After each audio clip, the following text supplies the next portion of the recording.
Good day, everybody, and welcome to the next episode on our podcast series, TP Matters. This will be an exciting episode. Well, for those of you that find transfer pricing and tax exciting, but those of you who are nerds in that manner, we've got a pack-filled episode today. We've got our disputes team in, and we're going to be talking about transfer pricing and disputes, because there have been a few stand-up fights with revenue and a few negotiations and a few places where we managed to find common ground. So without further ado, let me introduce the panel. I've got Elisera Rosato, who heads up our tax controversy and dispute panel in South Africa. I've got Jadine Devnarain, who's in that team. There's myself from the TP side, and Cornelie Espost, who also is in our TP leadership position. Right, Elisera, let's start off with you. What disputes are you seeing in the transfer pricing space in South Africa? How are you seeing it being resolved? What's happening in your TP disputes life? Yeah, thank you, Michael, and thank you to the listeners. I think, first of all, we should perhaps cover a couple of key areas where we're seeing disputes popping up with SARS. Not forgetting that VAT disputes is always one that's on the horizon. And there we've seen a couple of recent tax rulings coming through from SARS disallowing VAT invoices due to misalignment of tax invoices. Court really emphasizing there on the importance of proper documentation and consistency from a SARS perspective. We also seeing SARS, as always, having an in-depth look at deductions, as well as inclusions of income and the associated penalties that can arise, either out of an add back on a deduction perspective or an inclusion from an income perspective. And there we have the nasty USPs always popping up, which is always a contentious area with SARS. Again, we have also seen quite a lot of emphasis from SARS on general anti-avoidance rule, capital gains tax, as well as a relook at substance over form. And there, the themes that are popping up are rearrangement, share buybacks, loans to equity transactions, and any and all documentation surrounding restructuring, with SARS really placing an emphasis on not just the documentation, but looking at the real economic intent behind the transaction and not just the legal structure. And then we can turn to transfer pricing because, as you know, similarly so with transfer pricing, the economic intent is also critical. And we all know it's complex and it's heavily scrutinized by SARS. We also know that there was a recent landmark case of ABD Limited against SARS, in which the South African telecoms company charged its foreign subsidiaries a flat rate of 1% royalty for its intellectual property. SARS, of course, challenged this, argued that the rate wasn't arm's length. There were multiple experts brought in, lots of different methodologies thought about, including a profit split methodology. But I think, in short, what was really the key lessons out of this case and the matters that we are currently seeing is the fact that one must have robust documentation in place, including local file, master file, and comparability analysis. Secondly, the courts are increasingly focused on substance over form. They want to see the commercial rationale behind each transaction and not just the legal structure. And then thirdly, the methodology being consistent. SARS can't just switch their strategies midstream as they did in the ABD case, but similarly so, taxpayers can't either. So again, we're seeing more of these disputes becoming resolved through pre-litigation engagement, otherwise known as alternative dispute resolution, which is of course encouraging because it means less matters will go to court and hopefully taxpayers will get clarity sooner. But when they do go to court, there is always an emphasis on the arm's length principle and again, the alignment with OECD principles. So I think the message to the listeners, the taxpayers out there is clear. Transparency, documentation, commercial rationale is now more important than ever. Good, because that looks through some of the legal documentation, gets to the economic realities, which is what transfer pricing is all about. Okay, so Sarah, I saw that you guys run your taxing time survey, which goes out every year, and in the 24 survey, there was actually some questions on transfer pricing. What was that about? Thanks, Michael. In fact, it was the seventh survey in a series that we've been running on an annual basis. Of course, for our clients and for SARS, it's always important to understand in which direction SARS is evolving their TP lens or objective. The 2024 results was not surprising in the least. We saw rising of transfer pricing audit activity, of course, always being a hot issue. 66% of participants reporting that they have been subjected to TP audits. That's up from 60% in 2023. And this again just reflects SARS's intensified focus on cross-border transactions and profit shifting. Then on another subject of the nature and the type of scope of transfer pricing audits, here we saw our respondents saying that they are being audited across multiple tax periods going back as far as in some instances of 10 years and more. The focus areas again include intercompany transactions, IP valuations, benchmarking studies, as well as intergroup financing arrangements. And SARS typically, again, requests detailed documentation, and these audits can typically last between 2 to 3 years. We have seen them last longer, up to six or 7 years, and they can, of course, become very resource intensive and expensive. On the dispute resolution angle, their settlement as a resolution mechanism has unfortunately declined to 50% in 2024. There's been a slight uptick on litigation to 11%, although this is still not the preferred route. And then the mutual agreement procedure, otherwise known as MAP, still remains steady at 21%, while unresolved matters have nearly tripled to 18%, highlighting the growing complexity and delays in transfer pricing. As again, we've mentioned earlier, transfer pricing matters are typically always resolved in most instances out of court with alternative dispute resolution or negotiated settlements.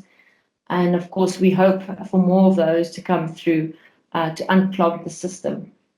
And then finally, I think it's worth mentioning that as of 2024-2025, our tax controversy dispute resolution network has also launched a global tax dispute survey, very much in line with some of the themes that are being questioned or asked in the South African context. And here there's been quite a mirror of the global trends or the South African experience into global trends as well, with 71% of businesses globally reporting an increase in tax inquiries over the past 3 to 5 years. Advanced technologies like AI and data analytics are enabling tax authorities to conduct deeper and more frequent audits. 43% of inquiries evolve into disputes, many of which are prolonged and resource intensive.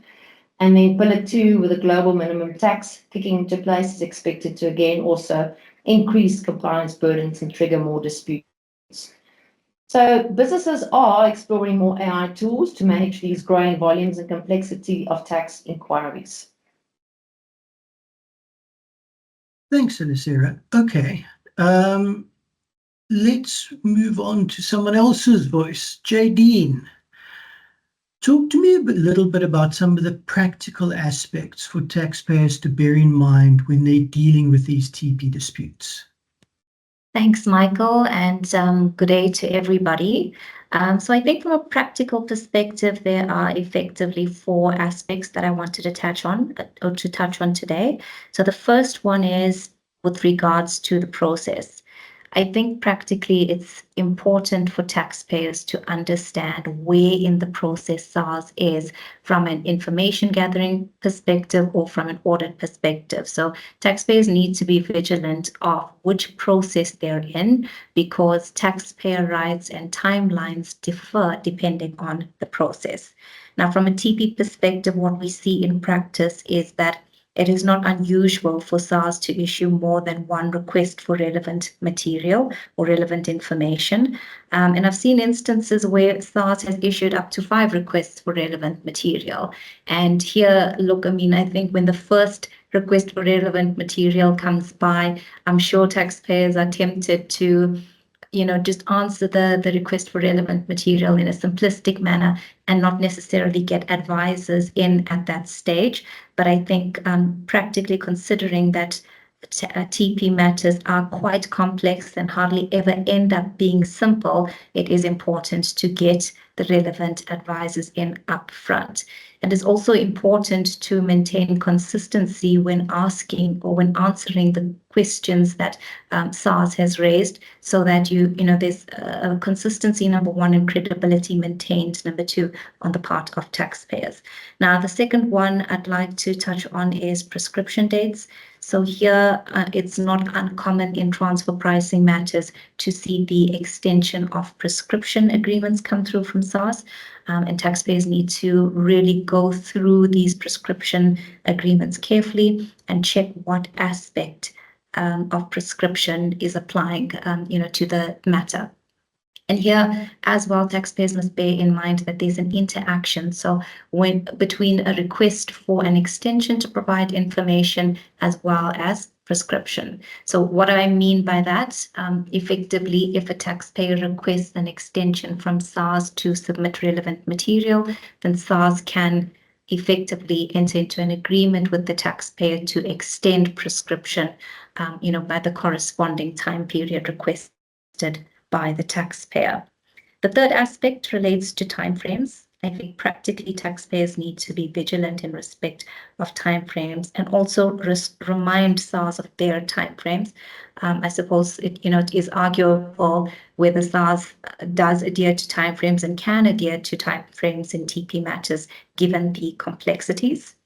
And then the last aspect, I think, is the mutual agreement procedure. So here taxpayers should be aware of the availability of MAP under the relevant tax treaties and also consider at what stage it is appropriate to initiate the MAP process. Okay, thanks, JD. Yeah, it's interesting. Prescription's one of those things that really comes to the fore with the transfer pricing. It gets quite complex because TP stuff tends to roll year after year, so your exposure rolls up if something's gone wrong, and it rolls up year after year, but then it does prescribe, assuming things have been disclosed.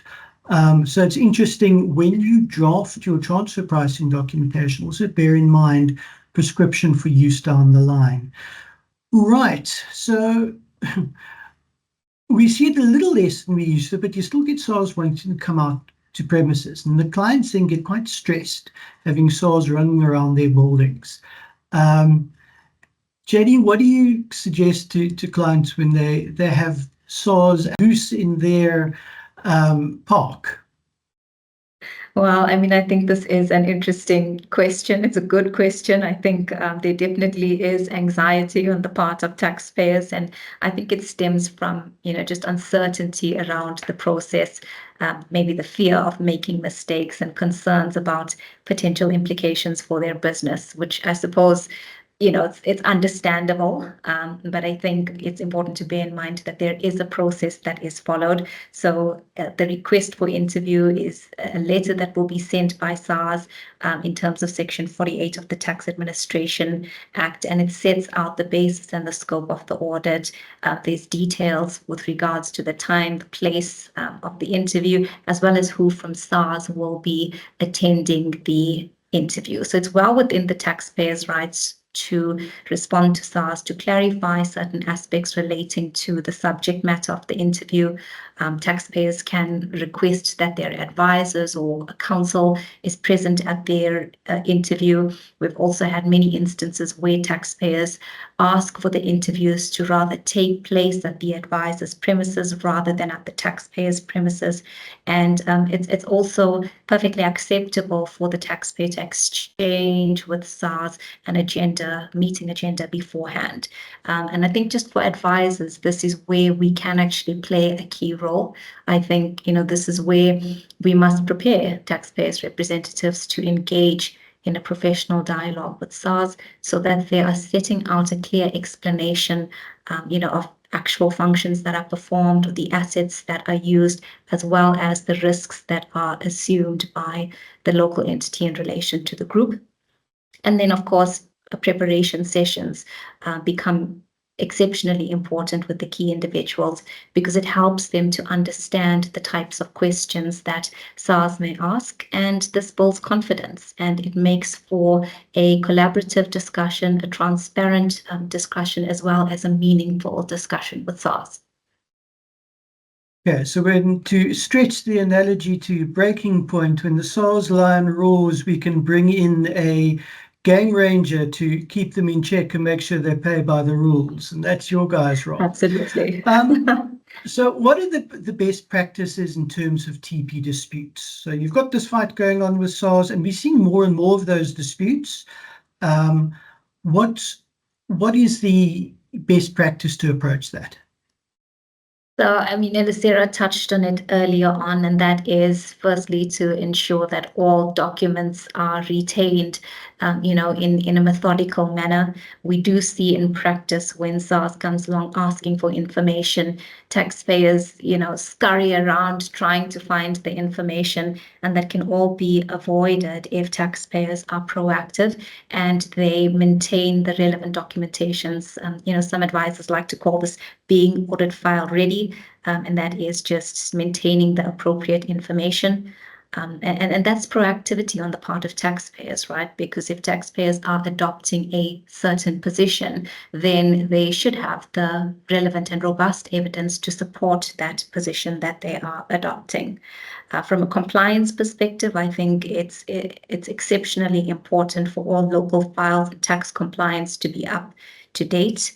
At the end of the day, taxpayer behavior is incredibly important, and taxpayers want to signal to SARS that they are diligent and compliant, rather than the other way around.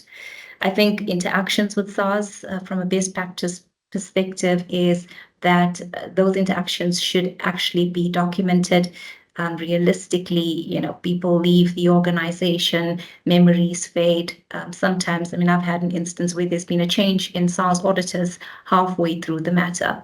So it is important then to document the interactions with SARS so it makes for a swift handover, as well as best practice from a record keeping perspective. And then I think perhaps something that you can comment on, Michael, is corroborative testing that could be adopted to enhance the primary testing method where applicable. Well, corroborative testing is just essentially saying to SARS, look, we've looked at it always from Sunday and we're right.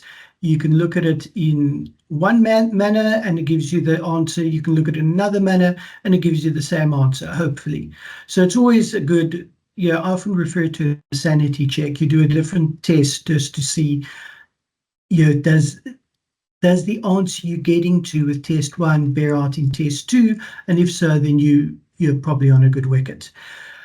Cornelia, you've been very quiet. We're in the pre-meeting to this. We were chatting a bit on two things that came up in the discussions here. The first one I want to touch on is maps. Yeah.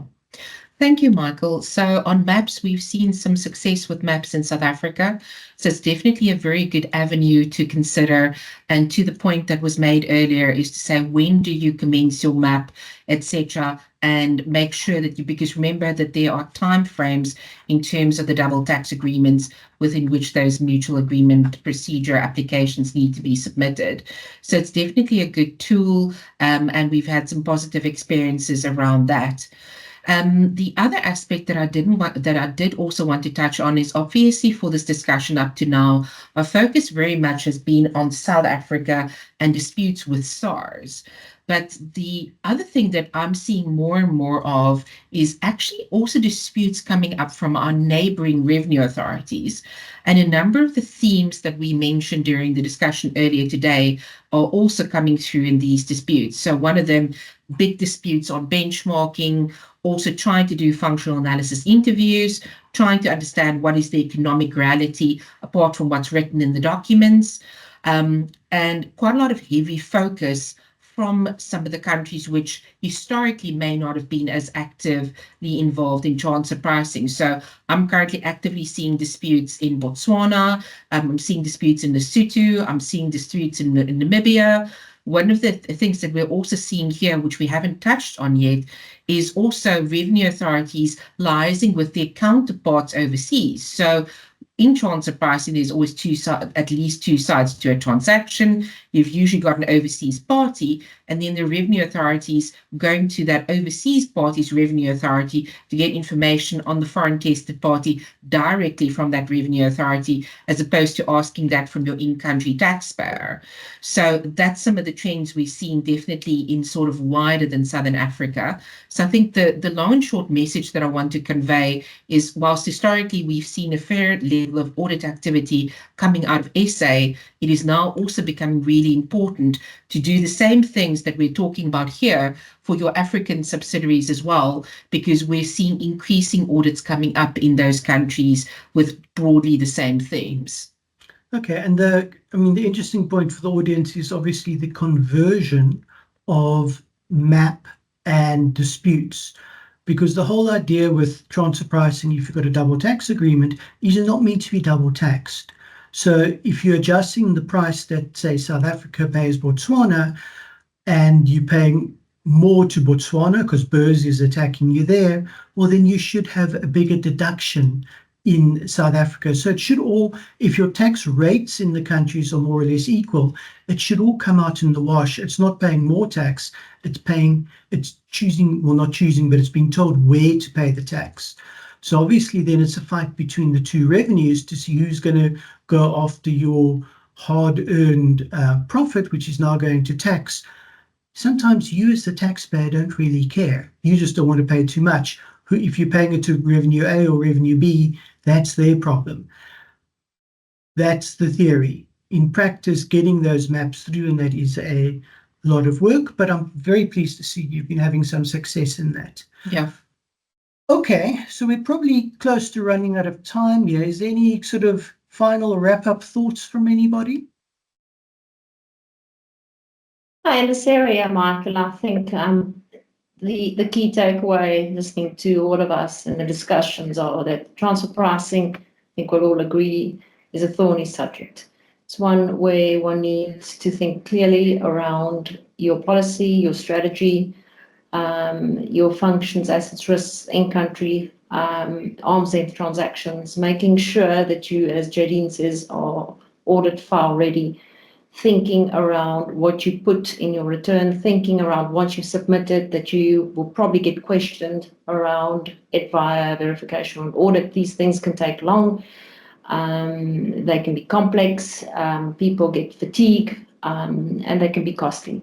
So the point is, get good advice, make sure that once you submit, you can support the submission, you can defend the submission, because the onus is generally on the taxpayer.